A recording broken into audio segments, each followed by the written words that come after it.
आज हम class 9 physics का चैप्टर 1 जो कि बल से संबंधित है, इसका लेक्चर नंबर 2 देखेंगे। इसके पहले जो लेक्चर 1 था उसमें हम लोगों ने बल और गति के विषय में अध्ययन किया, जड़त्व के विषय में अध्ययन किया, न्यूटन के गति विषयक नियमों का अध्ययन किया, जिसमें प्रथम नियम, द्वितीय नियम और तृतीय नियम भी था। उसमें जो तृतीय नियम था जिसको हम लोगों ने क्रिया प्रतिक्रिया का नियम कहा था, उसके बहुत सारे एग्जाम्पल्स आपको जानने हैं। आपको न्यूटन के गति विषयक जो तृतीय नियम है वो क्या बताता है कि प्रत्येक क्रिया का एक बराबर परंतु विपरीत प्रतिक्रिया होता है, जिसे हम क्रिया प्रतिक्रिया का नियम कहते हैं। उसका शाब्दिक अर्थ सिर्फ इतना ही होता है कि जितना बल कोई एक पिंड दूसरे पिंड पर लगाता है, दूसरा पिंड भी उतना ही बल उसके विपरीत दिशा में लगाता है। इसके एग्जाम्पल के तौर पे हमने आपको बताया था कि अगर हम इस तरह से दीवार को धक्का दे रहे हैं तो दीवार भी हमें धक्का देता है, लेकिन इस बात का आभास आप अगर ध्यान दें तो ऐसे लगेगा कि नहीं, ये तो बिल्कुल सही नहीं है, कहाँ दीवार हमको धक्का दे रहा है। तो दीवार धक्का दे रहा है, इसका अनुमान आप ऐसे दीवार को धक्का देते समय लगा सकते हैं। जैसे ही आप सीधा करके हाथ धक्का देंगे तो आपको यहाँ पर दर्द करने लगेगा। तो वो दर्द क्या है? वो दीवार की प्रतिक्रिया है। अगर हमें प्रतिक्रिया हर जगह प्राप्त होता है, कुछ जगहों पर ऐसा है कि प्रतिक्रिया ना मिले तो कुछ घटनाएं नहीं हो सकती है। जैसे चलने में भी प्रतिक्रिया की जरूरत होती है। अगर प्रतिक्रिया न मिले तो हम या कोई चल नहीं सकता है। जैसे मान लीजिए पृथ्वी पर हमारा जो पैर होता है वो भी बल लगाता है, तो पृथ्वी भी हमारे पैर पर उसके विपरीत दिशा में बल लगाती है, जिसके कारण हम चल पाते हैं। आपने देखा भी होगा, फिसलन वाली जगह पर अगर आप हैं तो आप गिर जाते हैं, या केले के छिलके पर पैर पड़ जाए तो लोग गिर जाते हैं। ऐसा क्यों होता है? क्योंकि केले के छिलके पर जब पैर पड़ता है तो पैर जो होता है उसको दबाता है, और वहीं जब पैर दबाता है तो पृथ्वी जो है वो प्रतिक्रिया नहीं दे पाती है, क्योंकि वो फिसल जाता है। फिसल जाने की वजह से प्रतिक्रिया नहीं मिल पाती है और इस वजह से वहां गिर जाते हैं। तो चलने में भी प्रतिक्रिया का बहुत ज्यादा महत्व है। प्रतिक्रिया ना मिले तो आप चल भी नहीं सकते हैं। इसी तरह से आपको बताया गया कि नाव पर चढ़कर अगर आप कूद रहे हैं तो नाव पीछे चली जाती है। ऐसा क्यों, क्या होता है? कूदते समय जो पैर होता है वो नाव को पीछे की तरफ धक्का देता है, तभी वो नाव भी उसको आगे की तरफ धक्का देती है, जिसके कारण वो कूद पाता है। मैंने बताया भी था कि अगर किसी बर्फ की सिल्ली पर आप खड़े हैं और कहा जाए कि उस पर से कूदिए, तो ज्यों आप उस बर्फ को धक्का देने जाएंगे तुरंत आपका पैर फिसल जाएगा और आप वहां से कूद नहीं पाएंगे। यानी प्रतिक्रिया का वहां भी आवश्यकता है। अगर लंबी कूदना होता है तो खिलाड़ी क्या करते हैं, दौड़ करके आते हैं, जहां रुकते हैं वहां पीछे की तरफ जोर से धक्का देते हैं। उस जोर की धक्का में क्या होता है, जितनी जोर से वह व्यक्ति, वह खिलाड़ी पृथ्वी को दबाता है, उतना ही बल जो है पृथ्वी उस व्यक्ति पर लगाती है, उस खिलाड़ी पर लगाती है। इसलिए वह खिलाड़ी काफी दूर तक या काफी ऊंचाई तक जा पाता है। तो प्रतिक्रिया का हर जगह यूज है। तो क्रिया प्रतिक्रिया का जो नियम है वो बहुत ही हमारे दैनिक जीवन में उपयोगी है, इस बात का ध्यान रखिए। उसमें एक शब्द और भी बताया गया था कि क्रिया और प्रतिक्रिया जो होते हैं दोनों एक साथ स्टार्ट होते हैं। पहले पिंड द्वारा दूसरे पिंड पर लगाए गए बल को क्रिया कहते हैं, और दूसरे पिंड द्वारा पहले पिंड पर लगाए गए बल को प्रतिक्रिया कहते हैं। तो ये दोनों एक साथ स्टार्ट होते हैं। जिस समय क्रिया स्टार्ट होता है उसी समय प्रतिक्रिया भी स्टार्ट हो जाता है, नहीं तो ये बराबर और विपरीत नहीं हो पाएगा। तो ये हम लोगों ने पिछले लेक्चर में डिस्कस कर लिया है और वो बहुत ही महत्व की चीजें थी। आज हम लोगों को जो डिस्कस करना है वो है संवेग, जिसको मोमेंटम कहते हैं। फिर है बल तथा संवेग में हम थोड़ा सा संबंध जानेंगे। बल के विषय में हम लोगों ने पढ़ ही लिया, यहाँ हम लोग संवेग के विषय में पढ़ेंगे और देखेंगे कि बल और संवेग में क्या रिलेशन होता है। उसके बाद से एक और शब्द आएगा आवेग, जो कि इम्पल्स है, और आवेग तथा संवेग में संबंध पढ़ना है। और फिर किग्रा, भार तथा न्यूटन में भी हम लोगों को संबंध देखना है। तो जो शब्द है उस शब्द को अगर आप नहीं जान पाएंगे कि ये शब्द क्या कह रहा है तो उसके मतलब को समझना बहुत जरूरी होगा। कुछ शब्द ऐसे होते हैं जिनका शाब्दिक अर्थ नहीं निकलता है, तो शाब्दिक अर्थ नहीं निकल पा रहा है तो वो क्या हमें बता रहा है, क्या हमें समझा रहा है, ये बात जानना जरूरी होती है। तो देखिए यहाँ पर हम संवेग को देखते हैं सबसे पहले कि संवेग क्या है। मोमेंटम,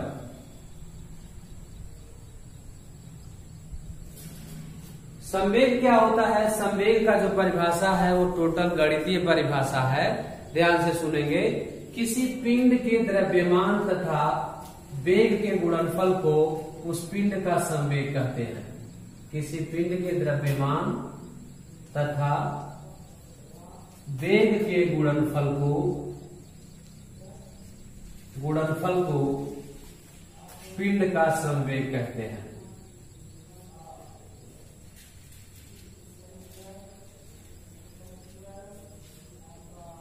देखिए, किसी भी पिंड के द्रव्यमान और उसके वेग का जो गुणनफल होता है उसी को पिंड का संवेग कहा जाता है। इसको इसको हम लोग P से प्रदर्शित करते हैं। इसे किससे प्रदर्शित करते हैं? P से। P से यह प्रदर्शित होता है, ध्यान देंगे। इसको हम किससे प्रदर्शित करते हैं? P से प्रदर्शित करते हैं। ये लेटर है, हालांकि इसका इंग्लिश का फर्स्ट लेटर M है, फिर भी हम इसको P से डिनोट करते हैं। नोटेशन है, याद रखेंगे इसको। यहाँ पर देखिए, इसका जो सूत्र होता है संवेग का, P बराबर, देखिए P बराबर होता है, या ऐसे लिख सकते हैं, संवेग बराबर द्रव्यमान और गुणे हो जाता है वेग। तो द्रव्यमान और वेग के गुणनफल को क्या कहा जाता है? संवेग कहा जाता है, m × v। देखिए, ये हमारा फार्मूला है। द्रव्यमान और वेग का जो गुणनफल होता है उसी को संवेग कहा जाता है। तो शब्द जो शब्द था वो नहीं समझ में आ रहा था कि क्या बताना चाह रहा है, लेकिन हम इसकी परिभाषा के अनुसार समझ सकते हैं कि संवेग क्या है। किसी भी पिंड के द्रव्यमान और उसके वेग का जो गुणनफल होता है उसी को हम उसका संवेग कहते हैं। अब देखिए, आपको पता है कि जो भी वस्तुएं हैं उसमें कुछ न कुछ द्रव्यमान होता है, और जब वो गति करती हैं तो उनके पास कोई न कोई वेलोसिटी होता है। तो उसी उनके द्रव्यमान और जिस स्पीड से, जिस वेलोसिटी से वो मोशन कर रहे हैं उसके गुणनफल को ही क्या कहा जाता है? उस पिंड का संवेग कहा जाता है। इस बात का ध्यान देंगे कि जब पिंड गति करने लगता है तो उसमें उसका वेग भी जुड़ जाता है। तो वही द्रव्यमान और वेग का जो गुणनफल है क्या कहलाता है? संवेग कहलाता है। संवेग के विषय में अगर आप जानकारी रखना चाहते हैं तो संवेग एक सदिश राशि है। क्या है? संवेग एक सदिश राशि है, एक सदिश राशि है। अब सदिश राशि है तो इसकी दिशा किधर होती है? देखिए, इसमें वेग शामिल है, और हम जानते हैं कि जो वेग है वो सदिश राशि है और द्रव्यमान अदिश राशि है। तो वेग सदिश है तो संवेग भी सदिश है। तो जो दिशा वेग की होती है वही दिशा संवेग की भी होती है। बताया गया होगा कि जिस राशि में दिशा और परिमाण दोनों होता है उसी को सदिश राशि कहा जाता है। जो लोग नहीं जानते हैं, नहीं पढ़ पाए हैं, वो लोग समझ लें कि जिस राशि में दिशा और परिमाण दोनों होता है उसी को हम सदिश राशि कहते हैं, और जिसमें केवल परिमाण होता है उसको अदिश राशि कहते हैं। तो ये संवेग जो है वो सदिश राशि है। भौतिक विज्ञान में जितनी भी राशियों के विषय में हमको पढ़ना होता है, ये निश्चित रूप से हम लोगों को जानना पड़ता है कि यह सदिश है कि अदिश है। तो अगर उसमें दिशा है तो वो सदिश हुआ, और नहीं है तो अदिश हो जाता है। तो ये था संवेग एक सदिश राशि है। अब अगर आप इसका मात्रक देखें तो संवेग का मात्रक क्या हो जाएगा? संवेग का मात्रक, देखिए, द्रव्यमान का मात्रक होता है किग्रा, वेग का मात्रक होता है मीटर प्रति सेकेंड, तो किग्रा मीटर प्रति सेकेंड हो जाएगा। किग्रा मीटर प्रति सेकेंड। ये जो टेढ़ी लाइन दिख रही है, इस टेढ़ी लाइन को क्या कहते हैं? प्रति कहते हैं। इस तरह की जो लाइन होती है उस लाइन को क्या कहा जाता है? प्रति कहा जाता है। तो किग्रा मीटर प्रति सेकेंड पढ़ेंगे इसको। तो ये है संवेग का मात्रक, किग्रा मीटर प्रति सेकेंड। ओके, तो ये था हमारा संवेग, जिसमें आपने देखा कि द्रव्यमान और वेग का गुणनफल संवेग कहला रहा है। उसे हम P से प्रदर्शित करते हैं।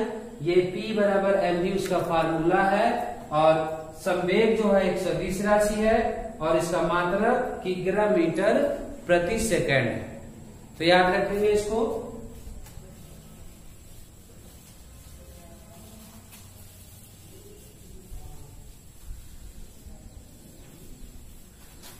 अब देखिए हमारा अगला पॉइंट है संवेग तथा बल तथा संवेग में संबंध। जो बल होता है उस संवेग से क्या रिलेटेड होता है, यही जानना है।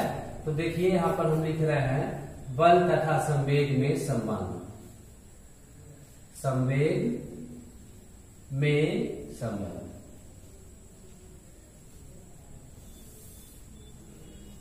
इसको बढ़िया से समझेंगे हम लोग। देखिए बल बराबर F बराबर m में होता है न्यूटन के दूसरे नियम से, गति विषय दूसरे नियम से।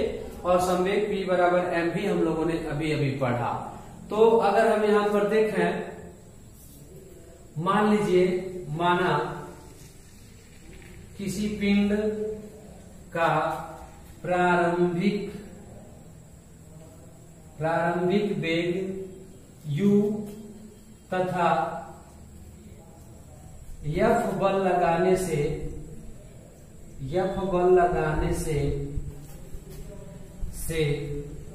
डेल्टा t समयांतराल में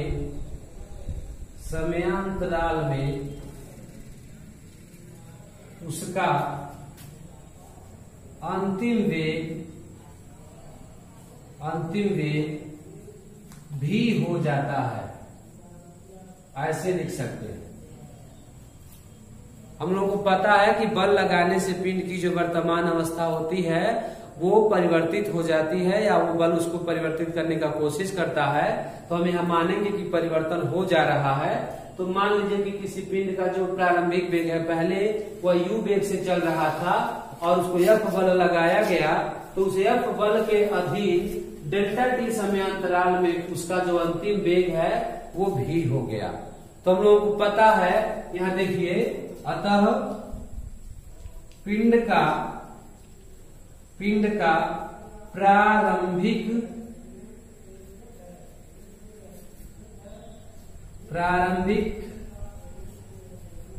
संवेग, अगर हम उसका प्रारंभिक संवेग निकालेंगे तो अभी हम लोगों ने पढ़ा कि संवेग जो होता है द्रव्यमान और वेग का गुणनफल होता है। तो कितना हो जाएगा? P1 बराबर लिख सकते हैं m इंटू u। द्रव्यमान गुणे वेग को हम संवेग कहते हैं। तो प्रारंभिक वेग जो है u है इसलिए, और पहला है इसलिए P1 से डिनोट कर दिया हमने। तथा पिंड का हम अंतिम संवेग निकालें। पिंड का अंतिम संवेग क्या होगा? P2 हो जाएगा, जो कि m इंटू v हो जाएगा। द्रव्यमान तो बदलता नहीं है, द्रव्यमान कांस्टेंट होता है, नियत होता है। तो द्रव्यमान गुणे अंतिम वेग। देखिए जब अंतिम संवेग है तो अंतिम वेग, प्रारंभिक संवेग है तो प्रारंभिक वेग, और द्रव्यमान दोनों में कॉमन है। अब हम यहाँ पर निकालेंगे संवेग में परिवर्तन। ऐसे लिख सकते हैं, अतः संवेग में परिवर्तन क्या होगा? इसको हम डेल्टा P से डिनोट कर रहे हैं। अंतर या परिवर्तन को हम हमेशा डेल्टा शब्द से लिखते हैं। तो डेल्टा P लिखेंगे तो क्या होगा? अंतिम संवेग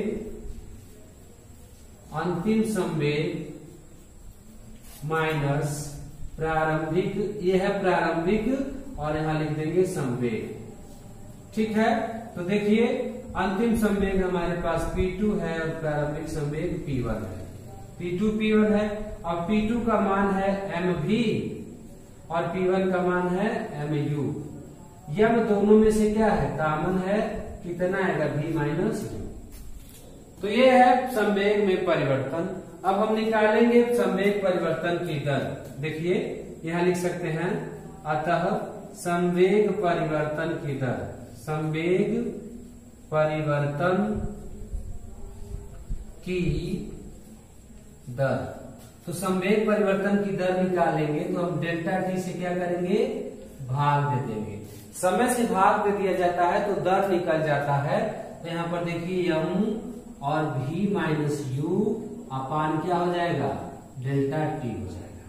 देखिए वेग में परिवर्तन है और ये समय है, तो वेग परिवर्तन के दर को क्या कहते हैं, त्वरण कहते हैं।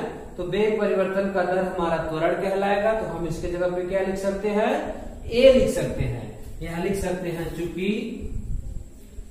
वेग परिवर्तन के दर को, वेग परिवर्तन के दर को क्या कहते हैं, त्वरण कहते हैं, त्वरण कहते हैं। अतः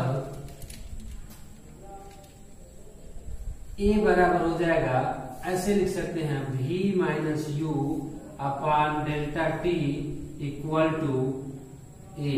ये क्या है, त्वरण है। तो अब इसके जगह पर देखिए ध्यान से, इस क्वांटिटी के जगह पर हम क्या लिख सकते हैं, ए लिख सकते हैं। तो delta P upon delta T equal to क्या मिलेगा, ए मिलेगा। यहां पर देखिए उसको, यहां मैं दिखा रहा हूं, अतः delta P upon delta T equal to m into a. यहां पर देखिए m और यहां पर a है, तो क्या हो जाएगा, m इंटू ए हो जाएगा। तो द्रव्यमान गुणे त्वरण को क्या कहते हैं, न्यूटन के गति विषयक प्रथम नियम से द्रव्यमान गुणे त्वरण को हम बल कहते हैं। तो यहां लिख सकते हैं, न्यूटन के प्रथम नियम से, प्रथम नियम से यह बराबर क्या होता है, एम में होता है। तो हम देखें तो क्या मिलेगा हमें, delta P upon delta T equal to हमें मिल जाएगा एफ। ये क्या मिल रहा है, delta P upon delta T equal to F. हम लोग क्या कर रहे हैं, बल तथा संवेग में संबंध निकाल रहे हैं। तो जो संवेग में परिवर्तन का दर होता है वो बाह्य बल के बराबर होता है। तो इस बात को हम लिख सकते हैं कि संवेग परिवर्तन का दर बाह्य बल के बराबर होता है। तो लास्ट टाइम हम लिख सकते हैं, ऐसे लिख देंगे, अतः संवेग परिवर्तन, संवेग परिवर्तन की दर बाह्य बल के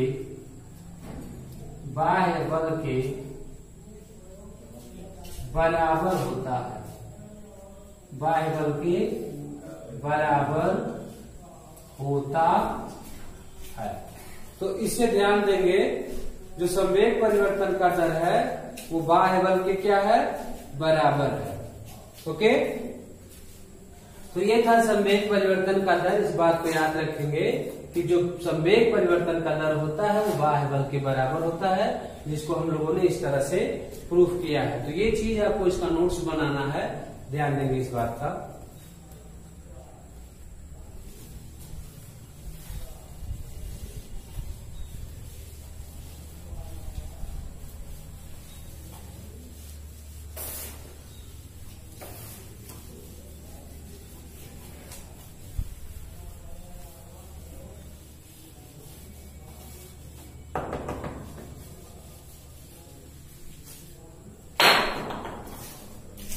अब हमारा अगला है आवेग। देखिए आवेग,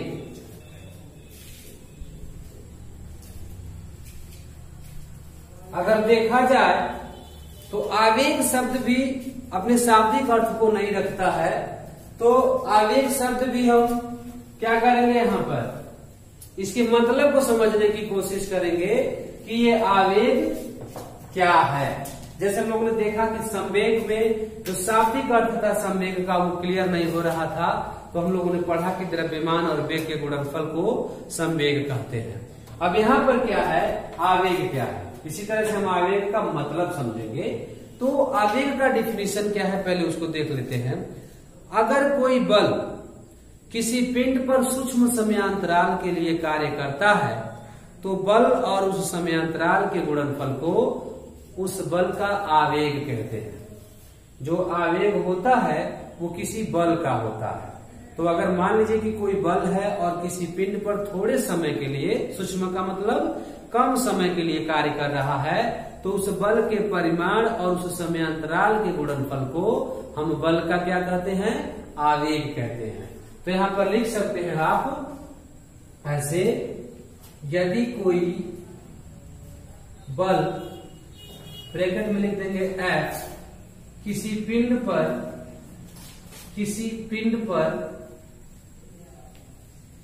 सूक्ष्म समयांतराल डेल्टा टी के लिए कार्य करता है तो बल तथा उस समयांतराल के गुणनफल को लिख देंगे, बल तथा समयांतराल के गुणनफल को, समयांतराल के गुणनफल को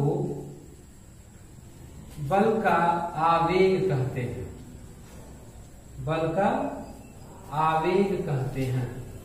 इसे याद रखेंगे। यदि कोई बल F किसी पिंड पर सूक्ष्म समयांतराल डेल्टा टी के लिए कार्य करता है तो बल तथा समयांतराल का जो गुणनफल होता है उसी को हम बल का आवेग कहते हैं। और इस बल के आवेग को हम I से प्रदर्शित करते हैं, कैपिटल। किससे प्रदर्शित करते हैं, I से। इसे I से प्रदर्शित करते हैं। देखिए I यहाँ पर इंपल्स का फर्स्ट लेटर है, तो I से प्रदर्शित करते हैं, इसे I से प्रदर्शित करते हैं। अब हम यहाँ I बराबर लिख सकते हैं, अर्थात I बराबर हो जाएगा F इंटू डेल्टा टी। तो क्या है यहाँ पर, I का मान जो है F गुणे डेल्टा टी हो जाता है। बल गुणे समयांतराल को हम क्या कहते हैं, बल का आवेग कहते हैं। अब देखिए यहाँ पर आवेग या आवेगी बल का क्या मतलब होता है, ये समझना है। देखिए हम इससे संबंधित कुछ एग्जांपल्स देख लेते हैं।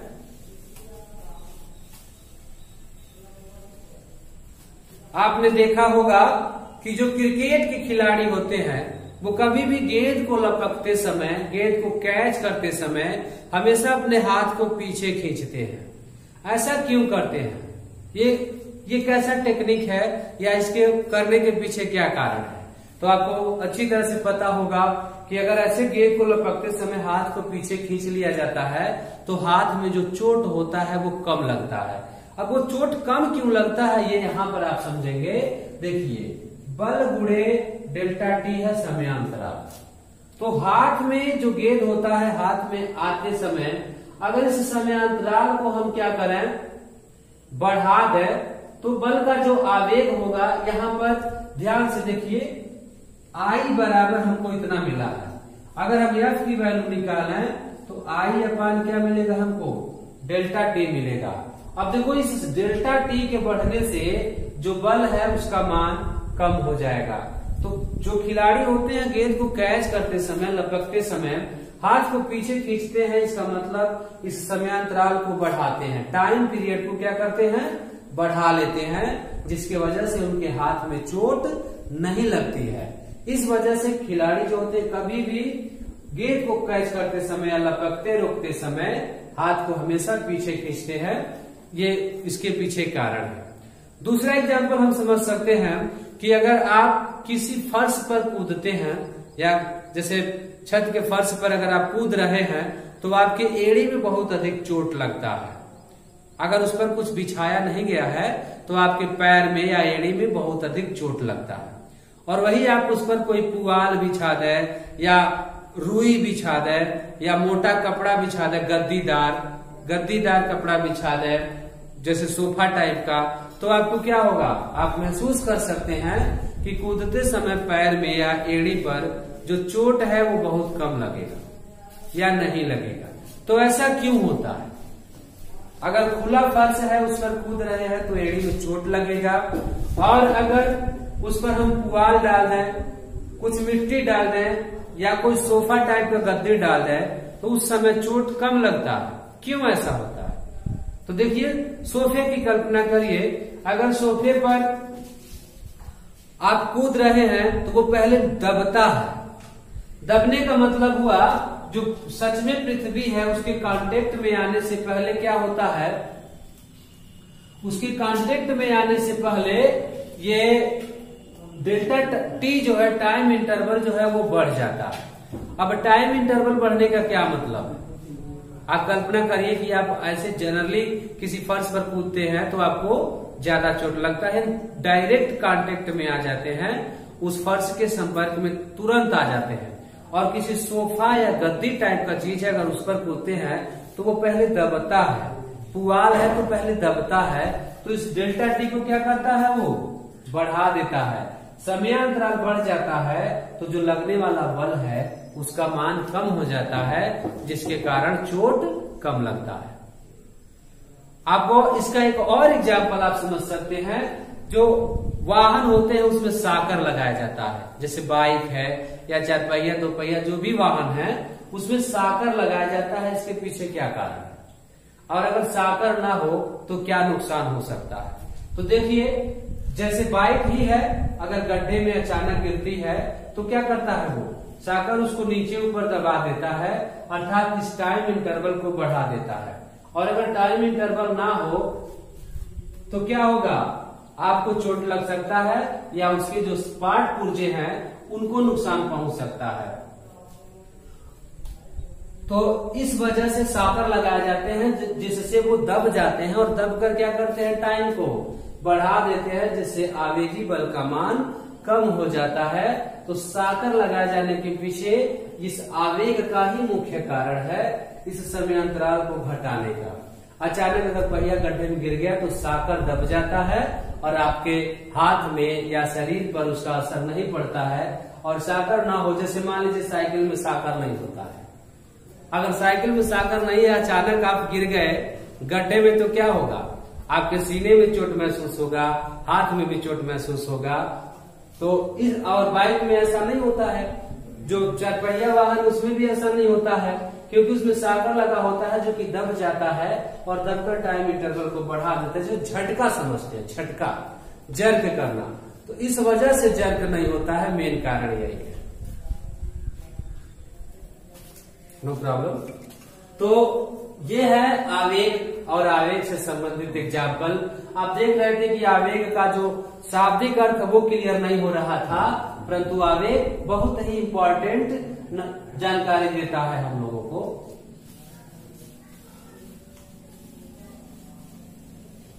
देखिए, अब हम आवेग तथा संवेग में संबंध देखेंगे। आवेग तथा संवेग में संबंध, वैसे तो आवेग और संवेग परिवर्तन में संबंध होता है, लेकिन हम देख लें, I बराबर क्या होता है, F इंटू डेल्टा टी होता है। आवेग बराबर अभी हम लोगों ने पढ़ा बल गुणे समयांतराल, और बल बराबर क्या होता है, F बराबर होता है M इंटू ए, जिसको MA भी कहते हैं। अब इस F की वैल्यू अगर हम इसमें पुट कर दें तो I बराबर हमको मिलेगा MA इंटू डेल्टा टी, ये मिल जाएगा हम लोगों को MA इंटू डेल्टा टी। अब देखिए, संवेग में परिवर्तन कहते किसे हैं, संवेग में जो परिवर्तन होता है वो अभी हम लोगों ने देखा, डेल्टा पी इक्वल टू हमको मिला था delta P by delta T, मिला था कि नहीं मिला था। संवेग में परिवर्तन जो हम लोगों ने अभी अभी देखा वो किसके बराबर था, बल के बराबर था। तो अगर हम चाहें तो इस F के जगह पर delta P upon delta T लिख सकते हैं। आसानी से हम delta P by delta T लिख सकते हैं। तो हम उसी को यहां लिख लें, ज्यादा बेहतर रिजल्ट मिलेगा। लाइए उसी को लिख देते हैं। देखिए यह बराबर होता है delta P upon delta T. ये संवेग और बल में संबंध है। अतः हम देखें यहां पर हमको क्या मिलेगा, I equal to delta P upon delta T into delta T. Delta T से डेल्टा टी क्या हो जाएगा, कैंसिल हो जाएगा। I बराबर क्या मिलेगा हमें, डेल्टा पी मिल जाएगा। तो I क्या है, आवेग है। आवेग बराबर क्या मिला हमें, संवेग परिवर्तन। तो जो आवेग होता है वो संवेग परिवर्तन के क्या है, बराबर है। एक तरह से हम लोगों ने देखा कि दोनों राशियां अननोन लग रही थी या ज्ञात लग रही थी, कुछ शाब्दिक अर्थ नहीं था, लेकिन देखा जाए तो संवेग और आवेग बहुत अलग अलग नहीं है। जो आवेग है वो संवेग परिवर्तन के बराबर है। और संवेग परिवर्तन आप समझ सकते हैं, अंतिम संवेग माइनस प्रारंभिक संवेग। तो इस तरह से आवेग तथा संवेग में हम संबंध निकाल सकते हैं कि जो आवेग है वो और कुछ नहीं है, संवेग में परिवर्तन ही आवेग है। तो याद रखेंगे इसको, इसका नोट्स आप बना लेंगे। अब हमारा लास्ट है किग्रा भार तथा न्यूटन में संबंध। देखिए किग्रा भार तथा न्यूटन में संबंध। किग्रा भार तथा न्यूटन में संबंध। अब देखिए अलग अलग नहीं है ये दोनों चीजें। किग्रा भार और न्यूटन दोनों मात्रक है। मात्रक जैसे बल का मात्रक क्या होता है, न्यूटन होता है, और भार का मात्रक यहाँ पर क्या निकालेंगे हम, भार का मात्रक जो होता है वो किग्रा भार होता है। तो ये दोनों, अगर हमें किग्रा भार को न्यूटन में कन्वर्ट करना हो या न्यूटन को किग्रा भार में कन्वर्ट करना हो तो क्या लिखेंगे। जैसे देखिए एक किग्रा अगर हमको लिखना हो तो क्या लिख सकते हैं, यहां पर जो ऐसे लिख रहे न्यूटन पहले हम लिख देते हैं। देखिए जो न्यूटन है बल का मात्रक है, क्या है, बल का मात्रक। और एक न्यूटन बराबर होता है एक किग्रा मीटर प्रति सेकेंड स्क्वायर। इसे देखेंगे, एक न्यूटन का जो मान होता है वो एक किग्रा मीटर प्रति सेकेंड स्क्वायर के बराबर होता है। अब यहां पर देखेंगे किग्रा भार को शामिल करना है। हम जानते हैं भार